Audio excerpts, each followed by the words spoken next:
اللہ نے کھلی چھوٹ دے دی.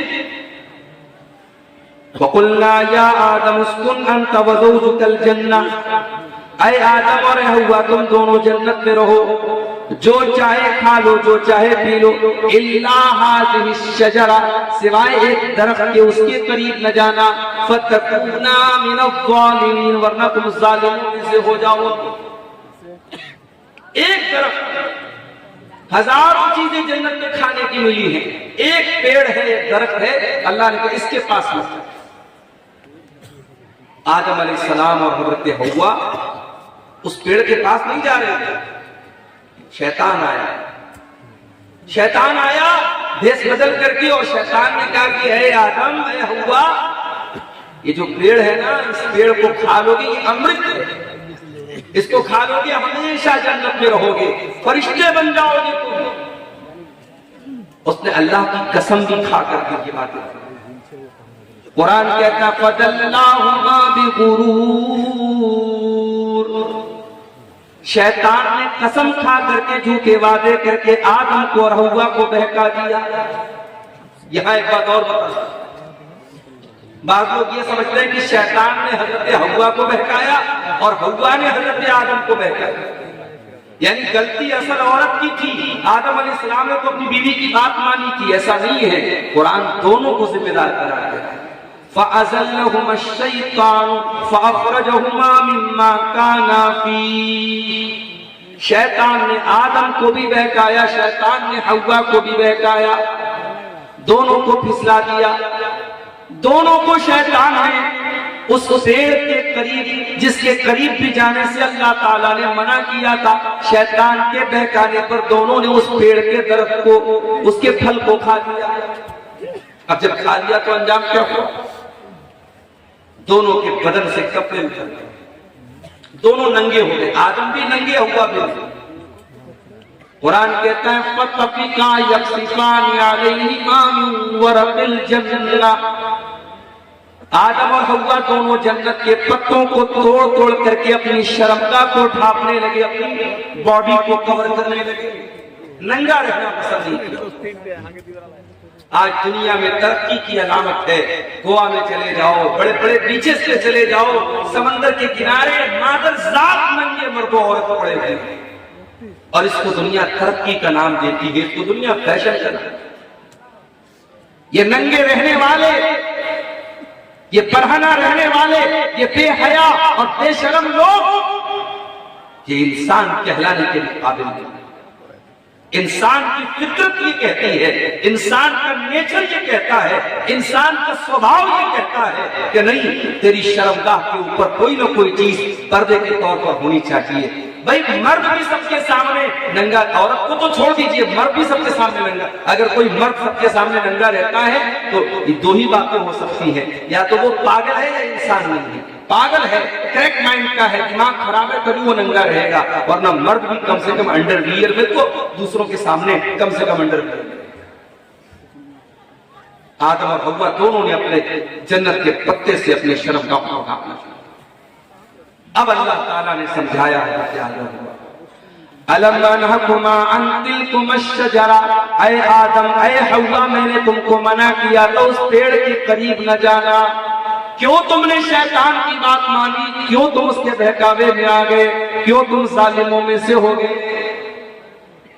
غلطی آدم سے بھی ہوئی، غلطی حوا سے بھی ہوئی. قرآن کہتا ہے فَتَلَقَّى آدَمُ مِن رَّبِّهِ كَلِمَاتٍ. اب آدم علیہ السلام کے دل میں خیال آیا، ہاں مجھ سے غلطی ہو گئی، اب میں اللہ سے معافی مانگنا چاہتا ہوں. کیسے مانگوں؟ اے اللہ تو کتنا کریم ہے، تو کتنا رحیم ہے کہ تو نے آدم سے غلطی کے باوجود تو نے آدم کو توبہ کرنے کا طریقہ بھی سکھایا.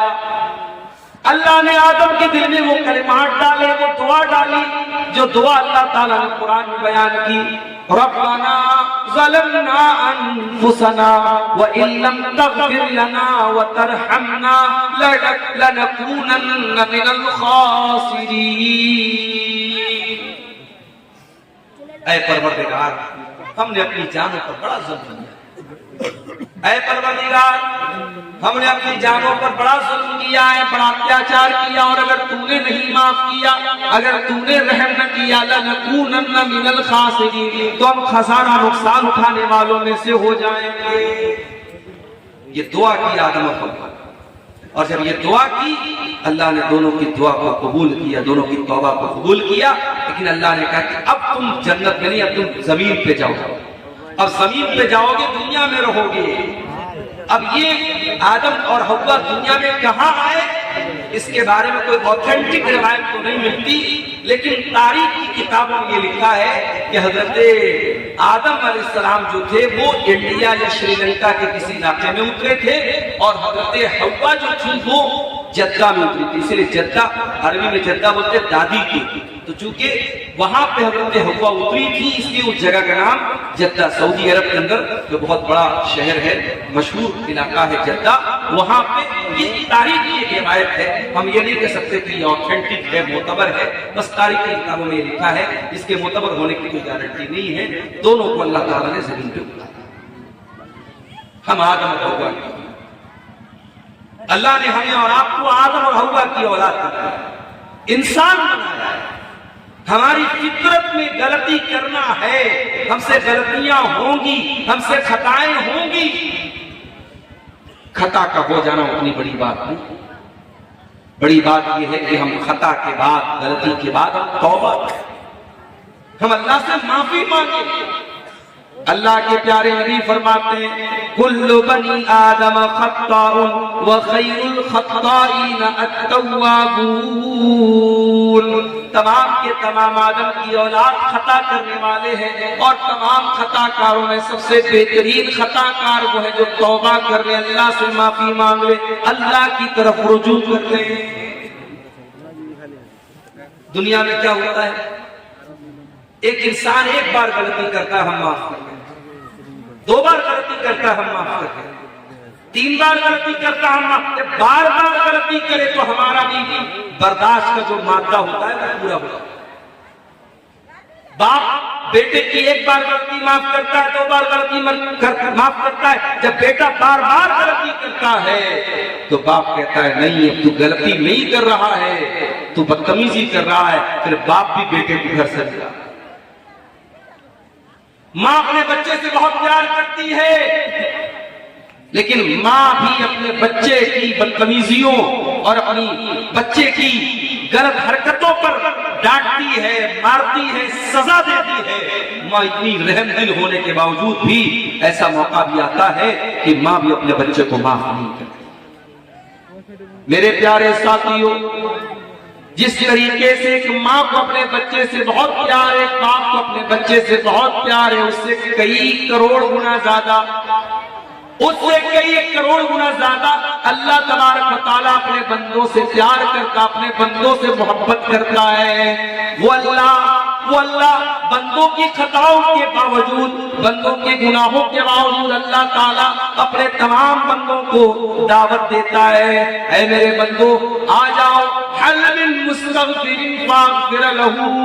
ہر رات آسمان دنیا پر اللہ تعالیٰ نازل ہوتا ہے اور آواز دیتا ہے کوئی گناہوں کی معافی مانگنے والا ہے، کوئی اپنے گناہوں پر رونے والا ہے، کوئی اپنے گناہوں پر گڑگڑانے والا، میں اپنے بندے کی توبہ کو قبول کرنے کو تیار ہوں، میں اپنے بندے کو معاف کرنے کو تیار ہوں۔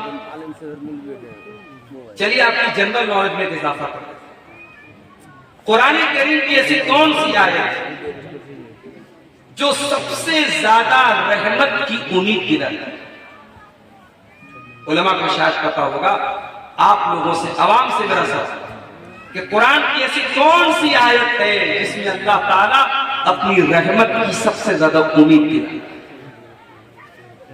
سورہ زمر کی آیت نمبر 52، ذرا سنیے گا اس آیت میں۔ عبداللہ بن مسعود جیسے صحابی کہتے ہیں قرآن میں سب سے زیادہ امید دلانے والی یہ آیت ہے، قُلْ يَا عِبَادِيَ الَّذِينَ أَسْرَفُوا عَلَىٰ أَنفُسِهِمْ لَا تَقْنَطُوا مِن رَّحْمَةِ اللَّهِ إِنَّ اللَّهَ يَغْفِرُ الذُّنُوبَ جَمِيعًا إِنَّهُ هُوَ الْغَفُورُ الرَّحِيمُ۔ اے نبی آپ فرما دیجئے، آپ کہہ دیجئے، اے میرے وہ بندو الذین اسرفوا علی انفسہم، جنہوں نے گناہ کر کر کے اپنے جانوں کے اوپر بہت ظلم کیا ہے، بہت اتیاچار کیا ہے، شرابیوں، زانیوں، حرام کام کرنے والوں، غلط کام کرنے والوں، اللہ کو ناراض کرنے والوں، جتنے بڑے بڑے بھی تم نے گناہ کیے، آ جاؤ، قل یا عبادی الذین اسرفوا علی انفسہم، اے اللہ کے وہ بندو جنہوں نے گناہ کر کر کے، پاپ کر کر کے، اللہ کو ناراض کر کر کے اپنی جانوں کے اوپر بہت بڑا ظلم کیا ہے۔ اچھا اس بات پر آپ نے غور کیا، گناہ کرنے والا اپنے اوپر ظلم کرتا ہے۔ کوئی شراب پی رہا ہے، ایک انسان شراب سے کسی دوسرے کو جو تکلیف نہیں پہنچاتا ہے، اور اپنے اوپر ظلم کرتا ہے۔ زنا کرنے والا اپنے اوپر ظلم کر رہا ہے، جھوٹ بولنے والا اپنے اوپر ظلم کر رہا ہے، غیبت کرنے والا اپنے اوپر ظلم کر رہا ہے۔ گناہ سے بڑا ظلم انسان اپنے نفس کے اوپر کرتا ہے۔ جب کہ انسان کوئی گناہ کرے، وہ اپنے باپ آدم کی وہ دعا پڑھا، گناہ کر کے کوئی فائدہ ہم نہیں کرتے، 2-4 منٹ لذت مل جائے گی، تھوڑا مزہ مل جائے گا، تھوڑا موج مستی ہو جائے گی، مگر گناہ کی سزا ہمیں کو بھگتنی پڑے گی۔ اسی لیے قرآن گناہ کو اپنی جان پر ظلم کہتا ہے۔ قل یا عبادی الذین اسرفوا علی انفسہم، اے نبی آپ کہہ دیجئے، اے میرے وہ بندو جنہوں نے گناہ کر کر کے اپنی جانوں کے اوپر ظلم کیا ہے، لا تقنطوا من رحمت اللہ، تم اللہ کی رحمت سے کبھی مایوس نہ ہونا۔ اللہ کی رحمت سے کبھی مایوس نہ ہونا۔ اللہ کتنا کریم ہے وہ، کتنا کریم ہے وہ رب، کہ وہ رب گنہگاروں سے کہہ رہا ہے کہ اللہ کی رحمت سے مایوس نہ ہو۔ قرآن کریم کے 30ویں پارے میں سورۃ البروج، شاید آپ کو یاد بھی ہوگی، والسماء ذات البروج، اس میں ایک واقعہ اللہ کا بیان ہے۔ ایک زمانے میں ایمان لانے والوں کو بڑی سزا دی گئی تھی، خندق کھود کر کے جلا دیا گیا تھا، چھوٹے چھوٹے بچوں کو آگ میں جلا دیا گیا۔ جیسے سیریا کے اندر بھی ایسے مناظر مل رہے ہیں کہ جن کو دیکھ کر کے حیرت ہوتی ہے کہ بشار الاسد نے کتنا ظلم کیا تھا سیریا کی مظلوم عوام۔ اجتماعی قبریں مل رہی ہیں، ایک ایک جگہ سینکڑوں لوگوں کو اکٹھے قبر میں ڈالا گیا، اور اس ظالم نے صرف قبر میں نہیں ڈالا، قبر میں ڈالنے کے بعد اس میں کیمیکل ڈالا تاکہ ان کی لاشیں گل کر کے مٹی میں مل جائیں، اور ان قبروں پر بلڈوزر چلایا۔ اور افسوس تو اس بات کا ہے، اتنا ظلم کرنے والا اور لاکھوں مسلمانوں کا ہتھیارہ بشار الاسد، اس کی حمایت کون کرتا تھا، اس کا سپورٹ کون کرتا تھا؟ اس کا سپورٹ وہ ایران کرتا تھا، جو آج بہت بڑا فلسطینیوں کا اپنے آپ کو ہمدرد کہتا ہے۔ علامہ ابن تیمیہ نے بالکل سچی بات کہی تھی، ہمارے اسلاف نے بالکل سچی بات کہی تھی۔